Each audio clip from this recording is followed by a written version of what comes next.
And welcome back to the 4-Point Plan. My name is JR. I am your host for the 4-Point Plan. It is a wonderful Sunday morning, September 13th, I believe. Is it the 13th? Oh, yeah. 12th or 13th? 13. All right, good. It's September 13th. I'm here with my friends and co-hosts, Mr. Guy. Say hi, Guy. Hello, everybody. And Sean. Hello, Guy. We are here again at the 4-Point Plan. We're super excited. It's the second time that we have done this with this new lineup.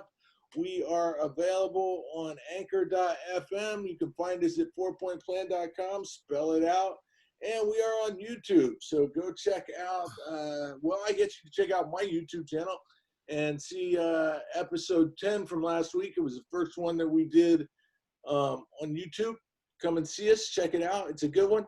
Today is episode 11, and it is Recovery Month, September 2020, and we're still in the middle of the weird pandemic, and people seem to be really struggling with mental health and addiction right now. So we want to introduce them to a life-saving message, which is the 4-Point Plan. We want to tell them about going to 90 meetings in 90 days, getting a sponsor, getting a home group, and getting a commitment. If you do these 4 simple things, not only can you get clean and stay clean, you can find a new way of life, possibly even a life beyond your wildest dreams. That's the way it's worked for me. That's the way it's worked for my friends. And it can happen for you too. So in honor of Recovery Month, about a week and a half ago, people were celebrating this, not celebrating, it's not the right word. They were acknowledging or recognizing Overdose Awareness Day. So I want to talk a little bit about that. I have a lot of personal experiences with it, but the most important message that I can get across when we talk about overdose awareness and recovery is that no addict ever needs to die from the horrors of addiction. Nobody ever has to die from this. It's tragic and it's unfortunate and it seems to happen far too often, but it never has to happen. And I don't know if people understand this. A lot of people say, oh, well, relapse is part of recovery. Relapse is not a part of recovery. Relapse is part of relapse. Relapse is what happens when you go and you stop using drugs and then you start using drugs again. You never have to use again, even if you want to. Let me say that again so that everybody understands. You never have to use drugs. You never have to drink alcohol again, even if you want to. And I understand that deeply because I used and I drank when I didn't even want to. I didn't know how to stop, man. And you know how I stopped? The 4-Point Plan. I find out you can go to this place, these meetings, they got them every day, they got them everywhere. You can get someone who will help you, like a sponsor. You can find a foundation, a support group, like a home group, and you can find a way to give back, and that's being a service and getting a commitment, right? I did that. I got the life beyond my wildest dreams, and I found out that I didn't have to use again, even when I wanted to. And believe me, brother, I wanted to all the time. So in honor of Recovery Month, let's kind of get into this a little bit. I want to ask my buddy Guy, my friend, his name is Guy. What can we do? How can we get this message out there that no one has to overdose, no one has to use again? You can get sober, stay sober. How do we do it? Well, like the name of this podcast is, there is a 4-point plan for that. And a big part of that is, in my opinion, is getting connected to like-minded, sober people. And that's what we talk about here in this 4-point plan. It's getting you involved into a different style of living than the living that we were used to in our addiction. That's right. You got to make connections, man. You got to build some relationships. You got to find people out there that have done this thing before and they know how it works, man. You got to find people that got sober and stayed sober and let them teach you how to get sober and stay sober. You cannot do it on your own. You can't just listen to yourself. If you're going to listen to your own ideas, that's how you ended up strung out and loaded and alcoholic in the first place. It's time to listen to someone else's ideas. I say this all the time, and I want to make it very clear for you. If you're sitting there listening to that voice in your head, you are listening to the last person that got you high and got you drunk. Do not listen to you. You are not an expert on you. You may be an expert on you, but you're definitely not an expert on sobriety and recovery yet. If you want to listen to the experts on sobriety and recovery, you tune into this podcast and you listen to JR and Guy and you listen to my friend Sean. Sean, how do we get this message to people? How do we get people to listen to the idea that they don't have to overdose, man? They don't have to keep drinking. They can stop. How do I do it? I think the key word there was listen. You got to listen to what they say. I mean, these triggers and cravings, and they happen often. And if you're not connected, like Guy said, with a support group and reach out to somebody and call them, and those thoughts are only temporary. They're going to go away. But it's best to call somebody when those thoughts, cravings, and triggers are happening. Get to stay sober. You don't have to die. You don't have to relapse. Yeah, like guys or JR said, that I always thought the relapse was a part of recovery or sobriety, but the way you just explained it to me, it doesn't have to be. Sometimes it is, but it doesn't have to be ever again. It's funny that you mentioned cravings and triggers, because I, working in recovery and working as a counselor, sometimes we use these as quantitative measures or things that we can actually write down on paper that we can compare and submit to an insurance company to say, oh, well, his cravings last week were a 10, but this week they're a 7, so you can keep giving us money. I thought that cravings and triggers were only recovery language built to submit to insurance companies to make money. I did not realize that these are actual things. You have physical cravings. You can feel them. You can taste them. When I drive by my old dope dealer's house and I get goosebumps on the back of my neck, man, when the hair stands up on the back of my neck, that is a physical reaction to being close to where I got high before.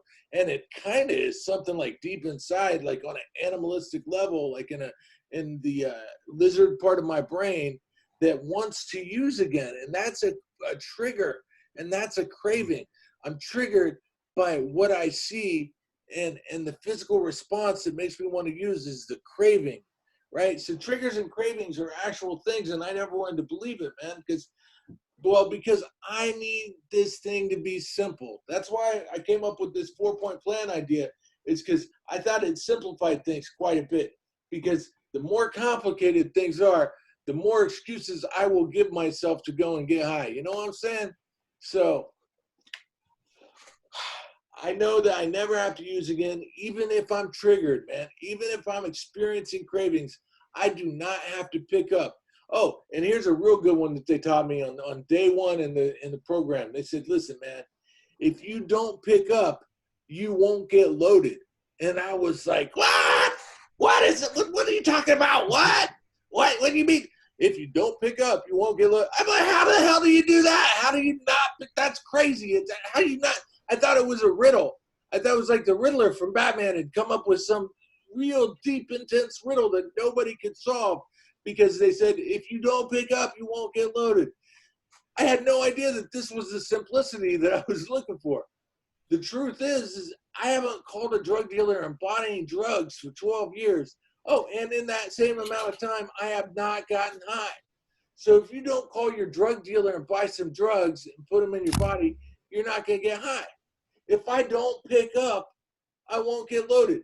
Guy, if you don't go to the liquor store and buy one of those little bottles you used to buy, the Montebello Long Island iced tea, and you don't open the bottle and pour it in your mouth, then you ain't gonna get drunk on the cheap fake synthetic iced tea. Yes. Yes. A wise man once told me, and he says it every Saturday meeting that I attend, if you don't drink, you don't get drunk. Sounds pretty good, right? Oh my God! It goes both ways on that one. Yeah, that's the simplicity of it. we don't drink, we don't get drunk. The thing is that we have a problem not picking up that drink or not picking up that fix. We do it sometimes even when we don't want to. So a big part of this is, how are we going to do this when everything inside of our body and everything inside of our willpower tells us just don't do it? You know, people have, I'm sure every alcoholic and every addict has heard, well, just don't do it, and then you won't have these problems. And there lies the problem, right? Oh yeah, man. Like, I couldn't get that. Like, I would walk out of rehab saying, I am not going to use, man. I am not going to drink. I'm not going to use, no matter what. I'm not going to pick up, right? And then an hour later, I'd have a needle in my arm, and I'd be like, what happened? What happened? I went into this thing with best intentions. Well, remember what Marcellus Wallace and Jules from Inglewood said about best intentions at the beginning of Pulp Fiction, right? It doesn't always work out with the best results. So you can take your best intentions and throw them out the window. Because if you don't do the work and you just sit around having intentions, that ain't going to keep you sober, man. The only way you're going to stay sober, the only way I know that you're going to stay sober is going to 90 meetings in 90 days. And you don't use in between meetings. Oh, I just hit you. I just dropped that big knowledge. Oh, I just hit you with the secret. People will never believe you, but tell them this. This will freak them out. Say, go to a meeting every day of the week. There's 7 days in a week. Go to a meeting every single day, right? But the secret that will keep you from ever using is if in between each of those meetings, you don't use, you don't drink, you don't pick up. Between the meetings, you'll stay sober. It's miraculous. Indeed. There's the key right there. We got to come up with we have to come up with some kind of a solution. Action. Sean, say it again, bud. Application. Application of what? You gotta put everything you learn in application. Application would be going to meetings, getting a sponsor, home group, and commitments. Showing up to your commitments early. And calling a sponsor in between those meetings. If you ever get those triggers or physical cravings, stay away from Persian Square and the liquor store. Stay out the liquor store. So I had this girl that I would talk to every day, is when I was counseling, right? And she said that she had stopped drinking and she had started jogging. And every day she jogged, but she would stop at her favorite liquor store and buy water. Okay, I'll give you one guess what happened at the end of this story. That's right. Another story. I knew a guy, he used to hang out at the barber shop all day, every day. And guess what happened? Got his haircut. This guy just the other day told me, he said, listen, I was hanging out with my compadres, right, with my homeboys. And they were drinking and they were doing narcotics, but I know that I'm not gonna do it. I'm like, what? Are you gonna go hang out at the barbershop? It looked like he already hung out at the barbershop because he was bald. Like, this is just not good ideas, not good thinking. When you're new in recovery, instead of listening to that voice in your head, man, listen to us. Listen to the 4-point plan, people. Listen to Guy, listen to Sean, listen to JR. We're going to give you some good ideas on how to stay sober. If your ideas on how to stay sober is, I went back to the neighborhood to prove to my friends and to myself that I could stay sober, that is a shitty idea, man. I'd seen people, I had one guy, man, just kept going back to Compton. One day he stopped coming to group, and I'm like, I wonder what happened to him. And I called him, and he was like, oh yeah, well, I went back home to Compton, and I got high. I was like, what did you think was gonna happen? Do you think that you're so super powerful that you can hang out at barbershops all day, messing with clippers and scissors and all that, and nothing would happen? Oh man, that poor guy. So I haven't seen him again. But Listen, man, you don't have to go back to Compton. You don't have to go to the barber shop. You don't have to use. You don't have to drink. I think that's like the hopeful message of the 4 Point Plan. You don't have to go back to a life that was killing you and driving you crazy and making you miserable. You can have a better life. You can have a life beyond your wildest dreams. You can win Grammys. You can win heavyweight championship of the world. If you don't use, the possibilities are endless. But if you pick up, man, you got three choices. Wait, what are they? One of them has to do with bars, I think, but No? not the bars you go to drinking. Oh, yeah. It does have something to do with bars. If you don't pick up, the possibilities are endless. If you do, you got three choices. What are they? Rehab, Well, jails, institutions, and death. Institution. jails, institutions, and death. Let me say that again. We need people to understand this deeply. They need to let it sink in. If you drink again, if you do drugs again, jails, institutions, and death. If you stop smoking crack for 6 months and you're like, oh, my life's good, so good. I got my kids back, I got my car back, got my house back. And then you start smoking crack again. Do you think you're going to get more houses and more kids and more cars? No, you start smoking crack again. You get in jails, institutions, and death. Like it's a guarantee, man. Like it's, you don't have to believe it because JR said so and Sean said so and Guy said so. You can believe jails, institutions, and death because that's what's happened to countless people before you. This is a thing that has been experimented on and studied and researched. The research is in, folks. The results have come in, and the results are if you use again, you'll go to jails, institutions, and death. You could go to jail where you might get a nickname or a tattoo. You could go to rehabs over and over and over again. I went to I went to detox 7 times, man. I went 3 Christmases in a row. Think about it. Every year for Christmas, I was in rehab. That sucks. You know what they give you in rehab for Christmas? A toothbrush and a goddamn t-shirt. It's stupid. I get more than t-shirts and toothbrushes now, man. I get good home cooked meals, and I get to hang out at the Christmas tree and rip open presents. And Christmas is much better not in rehab. But you could go back to the rehabs. You go back to the institutions. I got a lot of friends who are 5150 who would spend their time in the nut house in the middle ward of the local hospital. We got them in Northridge Hospital. We got them in Olive View Hospital. There's like entire floors where they got padding on the walls. And I thought that was bullshit. I thought it was somebody just said, but I went and took a panel. I went and spoke inside of a mental health ward in West Los Angeles. And sure enough, man, there was padding on the common room walls.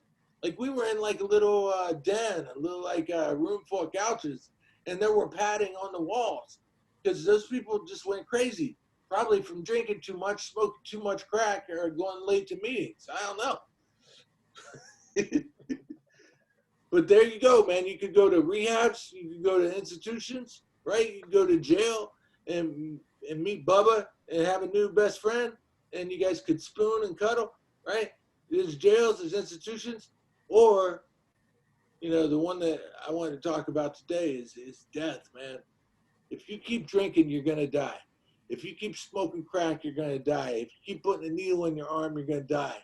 You keep popping pills, man. I knew this dude, man. I met this dude while I was working, and I couldn't believe this story, man. It broke my heart. I may have told this story on the podcast before, but I tell it over and over again because it really touched me. He went to his wife's baby shower and took a pill that he thought was oxycodone or something, like one of these like pills that you take. That's you take one of these that should take the pain away or whatever, right? He took it and boom, dropped, stopped breathing in the front yard of his house during his wife's baby shower. That means all their family and all their friends were at the house. His wife is about to pop because she got it filled with the baby. And this idiot decides he needs to get high at the baby shower, pops a pill, drops dead in the front yard.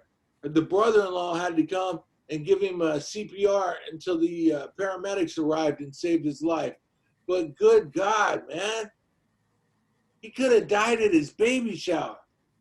His baby could have grown up, and his mom could have been like, "I'm sorry your dad's not here. He died at the baby shower because he took a pill." These pills out there, man. Apparently, the pill that he took was a bootleg black market pill that they made themselves somewhere. They call it a pressed pill. They didn't even have this shit when I was still using. But he took this pressed pill, didn't know it, thought it was a regular Oxy, Roxy, whatever. And yeah, dropped dead for a minute. And luckily they saved his life. So this is like super, super important, man. I keep telling you, no one has to die from the horrors of addiction. Nobody. But people are dying, and they're dying at record numbers. And it is a huge epidemic. And it's kind of freakish because right now we have this this pandemic of the COVID-19 where people get very sick, and a lot of people have died. But also what we in the addiction community and recovery community have been dealing with for the last decade is this huge epidemic of people dying of overdoses left and right. A big part of it has to do with a drug called fentanyl or carfentanil, which is a synthetic version of heroin. It's an opiate that heroin addicts really enjoy and really got into, and they started injecting it left and right. And the overdose numbers jumped from like 15 a day when I got sober to like 175 a day now. Like, and those numbers aren't even that accurate. I'm sure it's way more today than what I'm telling you. The point is the numbers have jumped astronomically because of the introduction of this drug fentanyl into all these heroin addicts' lives. And it's not just the heroin addicts that are getting fentanyl and dying. People are mixing fentanyl into cocaine, and someone goes and starts a line of cocaine, thinks they're fine, and then they drop dead. People have put fentanyl into weed. People have smoked doobies and dropped dead from fentanyl overdoses. And frighteningly, this dude took a pill, thought it was safe because it was a pill, and someone put fentanyl in that, and he nearly died at his son's baby shower. So, good God, it is dangerous out there, man, and people can die, will die, are dying, and I don't want them to. I do not want anybody else to die. If I got into the field of addiction and studying in college for anything, it is to stop this, man, to somehow find a way, find a cure to stop people from dying of overdoses. And so far, the only cure that I've come up with is the 4-point plan. So the 4-point plan can save lives. It has saved lives. It's helped save the lives of my friends, man. So you guys jump in here and talk about it, man. How can the 4-point plan save lives? Because far too many people have died from this disease.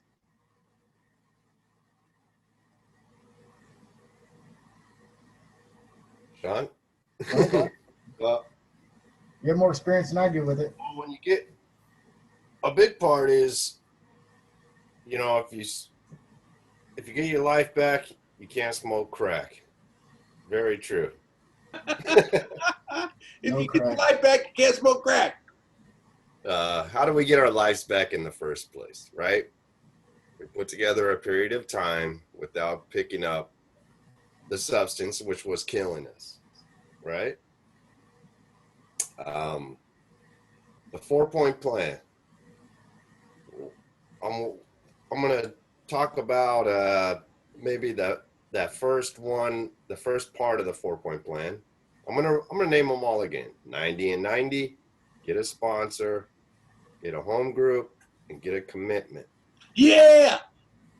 So all of those things right there are getting us into a different lifestyle, having our actions become completely different from the actions that we were using in our addictions. I don't know, how are we gonna not hang out at the places like you were talking about, the barber shop, let's call it. How are we gonna not hang out there? Well, they got another place where people are talking about recovering and staying away from the substances that are that are bringing us to those big three, the jails, institutions, and debt. And those places are 12-step meetings. The more we stay involved in those meetings, the better chance we have at staying away from the places that were bringing us closer to the jails and institutions and death. The more often we do that, the more chances we have on staying away from the jails, institutions, and death. That first part of the 4-point plan, the 90 and 90, especially early in recovery, even though I've seen people, and I've done a 90 and 90 a few times in my 3 years, 8 months. It gets you to a meeting every single day. It's a little bit easier to think about recovery when we're in a meeting. When we're sitting in front of a liquor store, in front of our dealer's house, thinking, man, I probably shouldn't do this. Maybe I should not do it. Chances are we're not going to have the defense, because no matter what, we are the type of people that will do it. Whether we want to or not, we are going to do it. Left to our own devices, left to our own thinking up here, we will somehow, some way, find a way. You know, I would much rather be in a meeting thinking about getting loaded than be getting loaded and think about being in a meeting. Yes.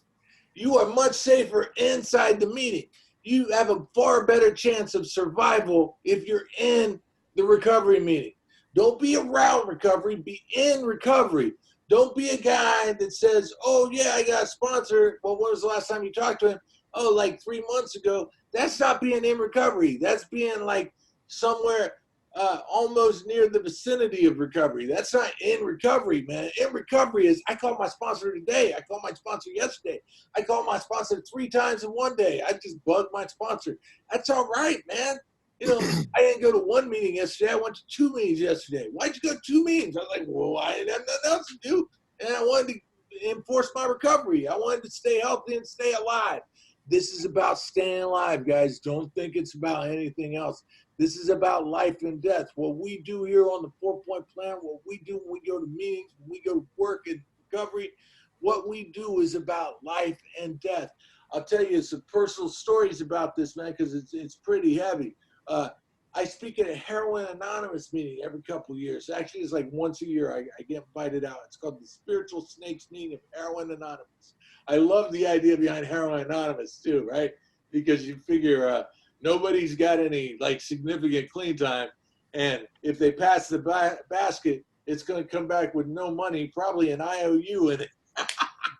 So I go and I speak at this Heroin Anonymous meeting every year, man. I went 1 year, and there was a kid named Johnny right there in the front row, and I was like, Johnny, man, it's good to see you. He's like, thanks, JR, man. I got sober and I haven't been using.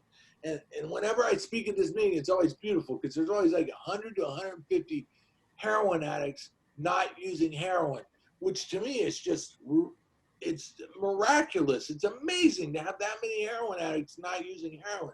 So that one night I spoke, man, and I was looking at Johnny in the front row the whole time, looking him in the eyes and just being so happy for him, man, because I seen this kid, you know, I'd seen him in rehab, and I'd seen him using and not using. And now I'm seeing him like in recovery, and it was just a beautiful thing, man. And sure enough, like clockwork, 1 year later, they called me up again and asked me to come back to speak at that meeting. And Johnny was dead. Johnny had died of a heroin overdose.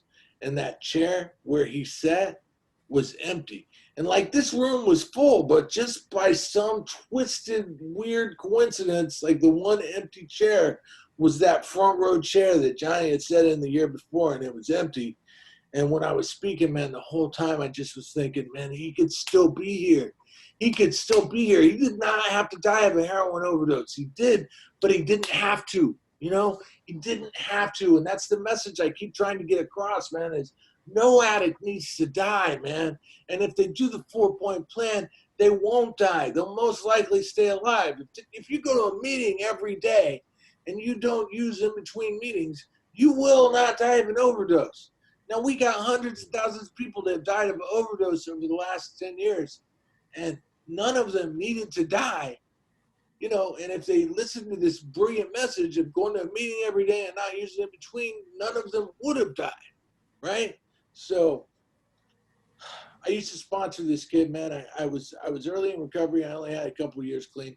And maybe I should not have been sponsoring people that early because I had only worked about 8 or 9 steps. But I get a call one day from my sponsor. He said, "Hey, man, I just got a phone call from someone in your sponsee's family, and he's in the hospital in Santa Monica, and they don't think he's going to make it."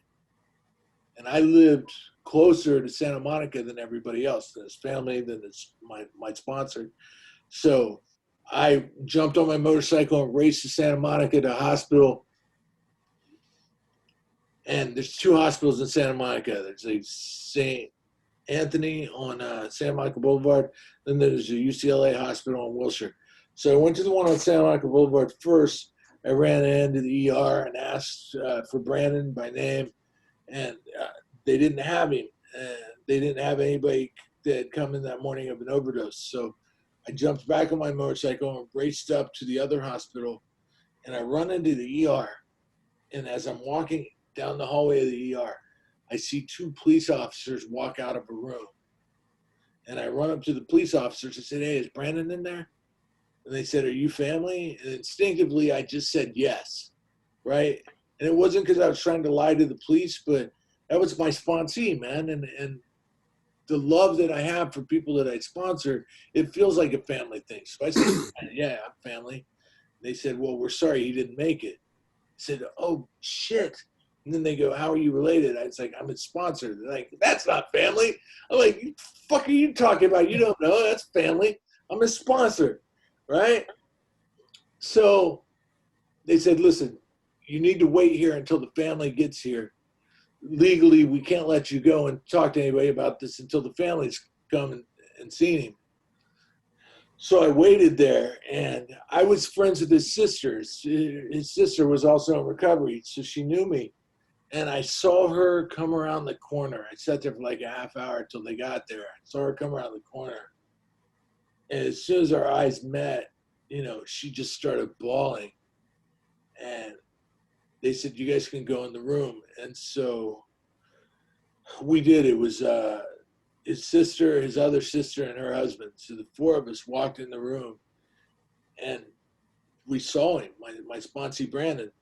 And Brandon was a ridiculously good-looking dude. Like, he looked like he should have been on the Jersey Shore. He was like 6'4" and tan and jet black hair. And he was just a good-looking, slick dude and did not look like he did that day. He was laying there on a table. The tube was still sticking out of his mouth. He had a full beard, which he never, ever grew a beard at all. So, like, that indicated to us that, you know, the last week of his life, he wasn't taking care of himself. He was just getting high. And to see someone that you love, man, on a table with a tube in their mouth and listening to his sisters cry, and just this horrible, deep, painful cry that comes not just from loving somebody, but from loving somebody and trying so hard to save their life for so long. It was unlike anything I had heard before. And certainly seeing someone that I loved with a tube in their mouth was unlike anything I had seen before. So this was a horrific experience. It was so bad. And the only thing I could think, man, was it didn't have to happen, man. And that I had survived addiction and being a real hardcore drug addict. And I felt like maybe that was the reason Brandon had asked me to sponsor him, was because he knew that the way that he used was very dangerous and it could kill him. And that somehow it was a bit of my responsibility to try to keep this dude alive. I really felt for a long time after that day that I had failed him. But in reality, what I've discovered is he didn't die because I was a bad sponsor. He died because he shot heroin and his heart stopped. Um, and he wouldn't have died if he had gone to a meeting every day and called me every day. Last time I had talked to him was hilarious because he called me like 3 weeks earlier and he said, "Hey, JR, I realized I need to call you every day." I was like, "All right, cool." He's like, "So I'm calling you today to let you know that I'm going to call you every day." I was like, "Oh, that's fantastic, man. Do that. Call me every day." And then he didn't call me again. And then the next time I saw him, he was dead in an emergency room. So he didn't need to die, man. He could have called me. He could have went to meetings. He could have reached out to his home group members. You know, if he had had a commitment, he would have had to show up at a meeting. He wouldn't have had a choice. But instead, man, that allure, you know, that desire, that disease that lived inside of his brain, tricked him into going out and using again until it was too late. And now he's no longer with us. So this is what I'm talking about, man. No one needs to die. He didn't have to die. No one needs to die. I got a brother in the ground, man, a brother who died with a needle in his arm. And then his son, about 4 or 5 years ago, maybe even more recent than that, but my nephew, John, he died of an overdose just a couple years ago, man. Like, people die from this disease. We're in a war. We're in something that's about life and death, man. And that's why I'm so big on this 4-point plan, because I've seen it work for you two. I've seen it work for several other people. If you do the 4-point plan, you can stay clean, stay sober, and stay alive, man. And so it's important to me that we get this message out there so that I don't have to lose any more sponsees, so that I don't have to lose any more family members, any more nieces or nephews. No more do people that I love have to die from the disease of addiction. And all I want to do, man, is push this idea, get this idea out there that might save some lives. I'm sure that you guys have had plenty of experience with this yourselves, man, but I wanted to share a little bit about my experience with it. Certainly, my sponsee's overdose was one of the most horrific things I've experienced in recovery. So, Sean, how do I do this, man? How do I get this word out? How can I help save some more lives? By reaching your hand out and just trying to stay connected with the next alcoholic or addict. You know, like for me, sobriety had to come first, and even, I mean, for everybody, it's because without my sobriety, there's nothing. You know, like sobriety came first, and everything else was a byproduct. You know, when I came into the rooms, I was lost, I was broken, I was cut off from my God. It was choked up with fear, anger, frustration, confusion, and you know this. So I started going to meetings. I got a sponsor, and then the sponsor is where, you know, he started taking me through the steps, and my life started to change. And you know, I heard AA. You know, my first AA meeting I went when I was 12 years old. My dad dropped me and my brother off at AA meeting and said, "Okay, go to the meeting." And it was just like you would see on the movies or you would hear. I walked in there and there's all these old guys in there smoking cigarettes, and you know, and I'm 12 years old. My brother was 14, and this was in Lancaster. And you know, obviously I was too young. I wasn't ready. I didn't want to hear the message. But I've heard about the steps. I've heard about, you know, go to meetings, and it was always I didn't really understand it. So when I got to AA, I was willing, and as long as I stayed willing, that's what my sponsor said. As long as I stay willing, I'll be all right. I didn't understand a lot about any of it. You know, I didn't share a lot at the meetings because I wanted to listen, and you know, plus I had a lot of self-centered fear I didn't know I had when I came in. As long as you stay connected, stay in constant contact with your sponsor, stay current with your sponsor, honesty, everything else will fall into place the way it's supposed to. You know, like you don't need a future trip. Like your path it'll pave itself as long as sobriety comes first.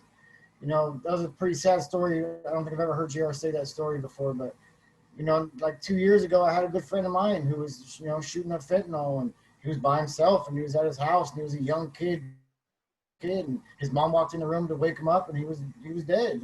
They couldn't bring him back, and I have a lot of friends that died from overdoses or came close to it, and you know, it's scary, and it's real and it doesn't need to happen.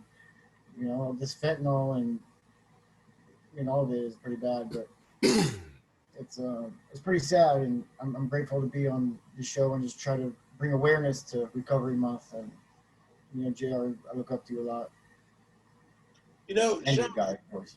Sean, we know that a really close friend of yours died from drinking just a Yeah, week or two ago, and so that those emotions, I'm sure, are still raw.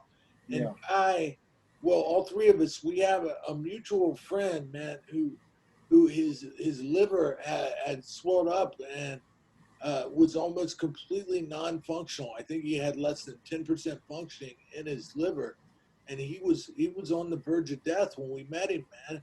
And the doctors, I think, gave him 2 weeks or 2 months to live. It was a short window. Like when we met this guy, we didn't know. We knew there was something wrong with him, but we didn't know that he could be dead inside of 2 months, right? But you know what we did, man? We told him about the 4-point plan. We told him, man, about the 4-point plan, and he thought, well, I might as well try it. Like if I'm gonna be dead in a couple months, I might as well try it and see what happens, right? And we've known this dude for like a year. Like he didn't die in 2 months, man. Instead, he went to meetings every day. He still goes to meetings every day. He got sponsored. He didn't want to get sponsored, but he was like, hey, you know what? Fuck it, I'll try. What's the worst that could happen? I might not die, right? So he went and got a sponsor and got a home group. And now he's got the commitment of being the secretary at his home group. And he's still alive. This is what I'm talking about. People can die of liver failure, man. People can die of overdose. But if you go and get the secretary commitment at your home group, you can live, man. You can live. Sean's got the secretary commitment at the men's meeting over at Quality of Life now. Did you know that guy? I did. Yeah, that son of a bitch better be asking us to lead that meeting. That's what I'm saying. Anyways, listen, this thing, this 4-point plan, it saves lives, man. We seen that young dude, man, and he's still alive. We see it save his life. I see it save Sean's life. When I met him, he was a numbskull. I see it save Guy's life. People don't realize this, but Guy has possibly the most horrific story I've ever heard in alcoholism and recovery. Definitely in alcoholism. I didn't know people drank like Guy drank, but Guy would literally drink until he fell down. He would keep pouring poison in his mouth until he couldn't lift the bottle to his lips anymore. I didn't know people did that, man. And we are super lucky that he survives. Think about that. Dude falls down in the gutter. He could hit his head. He could drown on his own vomit. This is all things that happen. But instead, man, he got God's grace, man, to find his way into a rehab center and to survive it. But horror story for sure, man. Guy, how did you survive? What could people have done to help you survive, and what can we do to help other people survive? Well, we've been talking a lot about the morbidity of our diseases. And the unfortunate part is that it does come down to a life or death situation in most times. Eventually, it will be a life or death, sometimes sooner, sometimes later. So when faced with a life or death situation, does a 4-point plan sound that obscure? I don't think so. So sometimes we don't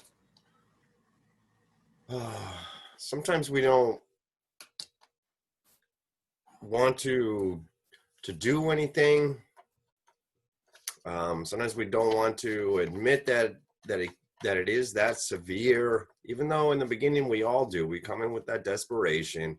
So we're so wanting to have some kind of a help, or we reach out, and then they, we try to get people that are brand new in sobriety, or maybe they're just coming back. Maybe they've tried this before and it didn't work out for them. So we hear about something like a 4-point plan, which is going to a meeting for 90 days every day, getting the sponsor, having a home group, a meeting that you're going to each and every week at that particular time, and then getting a commitment, a job or a duty at that meeting. All things that are going to keep us going to a recovery-based solution. It sounds just like, especially when we talk about the morbidity, and I'm sorry again about your sponsee and everybody else who's lost their lives to this disease. It's it seems like such a small price to pay when you look at it like that. Life or death. Somewhere in the middle, we found a solution of a 4-point plan, which is all about getting involved in the solution. When I was new, man, I would ask myself, am I going to go to a meeting today? I don't really want to go to a meeting today, but I'm going to go to a meeting today. And why? I ask myself, why? Why you got to go to meetings every day? My wife would ask me. She was my girlfriend back then. She would say, JR, why do you got to go? You went to a meeting yesterday. Why do you got to go to a meeting today? And the answer, man, early on, I figured out the answer. And the answer was because I want to stay alive. Like, this is going to save my life. I got to do something that will save my life, because without this, I will die. People, especially if we stay sober and we stay around long enough, and you guys now are getting significant enough clean time to see this happen, when you stick around, you realize that this is life and death, because people are dying, man. People regularly die. People that we work with in treatment, it's way too common, man. People go back and they relapse and they die. This is why it's really important to stress this. Relapse is not a part of recovery. Relapse is a part of relapse, and it's not necessary, and nobody needs to use. Nobody ever needs to pick up and drink, pick up and use, man, because you could die. And we don't want you to die, man. We want you to live. We want you to live and come be our friends. I met Guy. He looked like he was going to die. Now he's my friend. We met Sean. Sean had been cheating death for years. Sean's one of these characters, man, that definitely shouldn't have made it this far. But thank God he did, because now he gets to be our friend. And we got, I'm going to keep this on the down low, but we got a fourth dude, man. There's another guy that's part of our club. He's not yet qualified to come and be on the podcast, but he should be dead too, because this dude, you're going to love him. He got stabbed and shot like 100 times. So, this is about life and death. If you keep using, you're going to die. If you stay clean, you're going to live, man. What is that from the Shawshank Redemption, what they say? Get busy living or get busy dying. Yeah, man, we're living over here. We're living. Didn't Matthew McConaughey say something about just living? All right. We're living, man. We're living the life over here. And let me tell you, I'm so glad that you two survived. Because if you hadn't, it would have been a huge mistake. You hear me get emotional talking about my guy that I used to sponsor, but you guys are my friends, man. And watching you in early recovery and watching you walk the walk that you're walking and taking the path that you've taken has been very fulfilling for me as your friend to see you do it, because I see so many people fail and so many people relapse and so many people die that when I see people like you two who succeed and survive and thrive in recovery, it's so fulfilling, man. And you guys will experience it too. As you watch people, you become friends with people and you watch them stay sober, you'll get fulfilled by that. Guy, I'm sure that you got a little bit of that with Sean. And Sean, I know like you got friends over at the Quaff that you see that stay sober and you get fulfilled by it, man. It's the most beautiful thing, watching people survive this thing and get their life back. And so just for me, it is very personally satisfying to see you two doing so well, man. I really, really want to help people survive this illness. I've actually sat in classes at Pepperdine and CSUN and told my professors, I want to cure addiction. I want to cure overdose. I want to find a way that keeps people from ever dying again of the disease of addiction. Like, it's arrogant, but it's It's something that the 4-point plan could do, man. The 4-point plan can save lives. Wait, can I say that again? The 4-point plan can save lives. Going to a meeting every day for 90 days can save your life. Calling your sponsor every day can save your life. Getting a group of people that love you like a home group can save your life. And finding a way to give back to the program that saved your life will save your life. Who knew you could save your life by saving your life? That's good shit right there. And in turn, you could save somebody else's life. Yeah, that's how you save your life. If we stay alive, then we could save somebody else's life. Yeah, if you had killed yourself, you would have killed the wrong guy.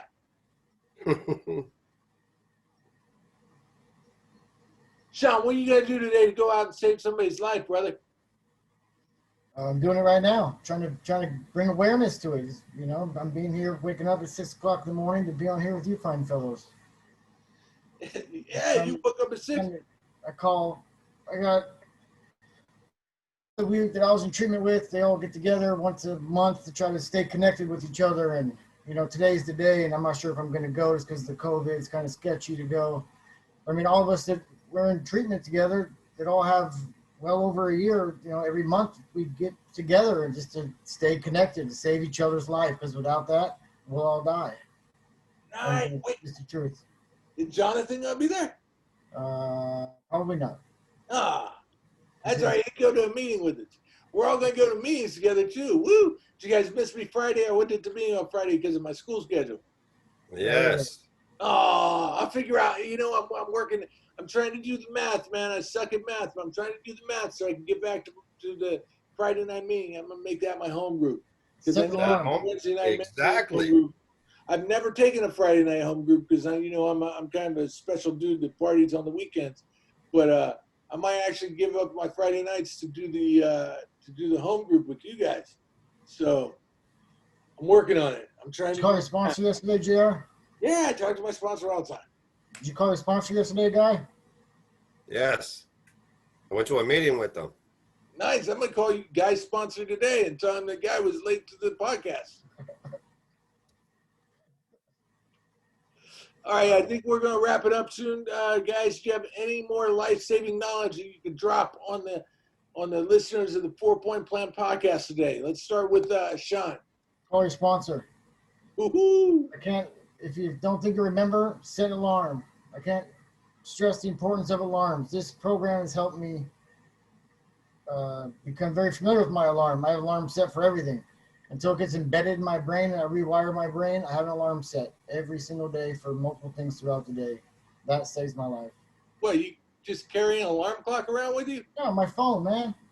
Oh, you can set 4 o'clock. At 4 o'clock it goes off. Call sponsor. No way. 6 a.m. Sundays. Get up. Podcast. No way. Every day. Huh. 2:57. Alarm goes off. That one's from Guy. Clock out. You should teach Guy how to do the alarm on his phone thing. He taught me how to do it to clock out at 3 o'clock, so I'm pretty sure he knows how to do it. Well, that was on his Obama phone. He got a new phone finally. You probably need to teach him how to use the new phone. 3 years into sobriety, you too can have bills. You can have a phone bill. You can pay for the phone bill, Guy. It's time. It's 2020. It's time to get a smartphone and pay the phone bill. And here's the more important part. Program it to wake you up on time for the podcast so that you can deliver a life-saving message. And right now, it's your opportunity, buddy. Give that life-saving message right now out to your fans and listeners. Go to a meeting. I love you, Guy. What's that going to do, buddy? Could save your life.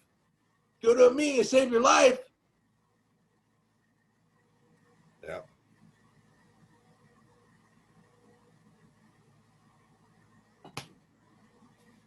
Thank God it saved your life, brother. I am so happy that Guy and Sean are here. I think Guy's a little tired, but man, I'm so excited that we can be here this morning and to share this message, man. We're going to save some lives out there. We're going to throw this up on the 4pointplan.com. Spell it out, 4pointplan.com. If you have a question for Guy or Sean or JR, go to Gmail and type in the number 4 and then write point plan, 4-point plan with the number, and then at gmail.com. And you can email us your questions and your confusions, right? You can watch us on YouTube. You can check out my YouTube channel. We're also going to start a 4-point plan YouTube channel. So you can look for us on YouTube. You can look for us on Anchor FM.